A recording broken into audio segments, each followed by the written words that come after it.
ఆ కంపెనీకి పలానా పార్టీ ప్రభుత్వంలో వచ్చినాక ఏం కట్టబెట్టింది?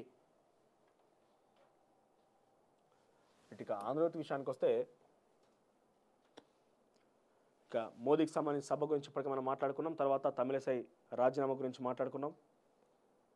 ఇక బాండ్ల గురించి మాట్లాడుకున్నాం. తర్వాత కాజాగూడలో జాగ మాయం, 55 కోట్ల విలువైన 2,742 చదరపు గజాల ప్రభుత్వ భూమి అన్యక్రాంతం.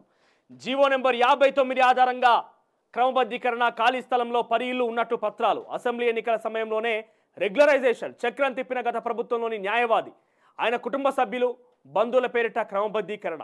ఆ వెంటనే ఓ రియల్ ఎస్టేట్ సంస్థకు విక్రయం.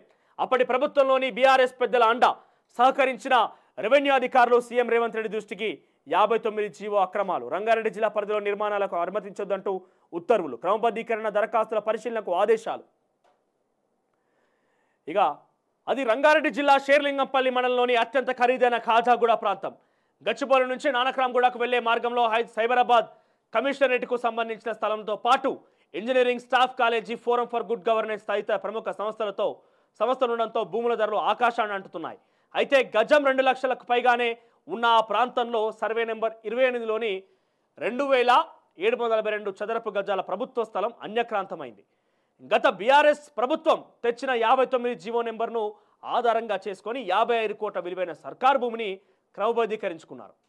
ఈ మేరకు మొత్తంగా 8 మంది ప్రైవేట్ వ్యక్తి నిబంధనలకు విరుద్ధంగా తప్పుడు ధృవీకరణ పత్రాలు సమర్పించి భూమిని తమ పేరిట మార్చుకున్నారు. పైగా ఈ స్థలాన్నంతా వెంటనే ఓ రియల్ ఎస్టేట్ సంస్థకు విక్రయించారు.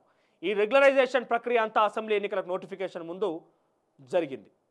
సో జీవో నెంబర్ 59 ప్రకారంగా ప్రభుత్వ భూమి ఎక్కడైతే ఉందో అక్కడ కొంత అంటే 100 చదరపు గజాల గుంట లోపుగా 120 చదరపు గజాల లోపుగా ఉంటే కనుక అక్కడ రెగ్యులరైజ్ చేయవచ్చు. ఎవరికైనా ప్రభుత్వ భూమి కట్టబెట్టవచ్చు. కాకపోతే సంబంధించిన ఫీజు చెల్లించాలని చెప్పి ఒక జీవో విడుదలైంది గత ప్రభుత్వంలో. ఆ జీవోని అదునుగా తీసుకొని 55 కోట్ల విలువ చేసే భూమిని అక్రమంగా దోచుకున్నారట కొంతమంది వ్యక్తులు. దానికి సంబంధించి ఒక వార్త హైలైట్గా ఉన్నది. ఇక బెంగాల్ డీజీపీపై వేటు, ప్రియాంకతో రేవంత్ భేటీ. ఇక రాష్ట్ర హైకోర్టుకు 2 జడ్జీలు, కడప బరిలో షర్మిల, తర్వాత బీఆర్ఎస్లో చేరిన ఆర్ఎస్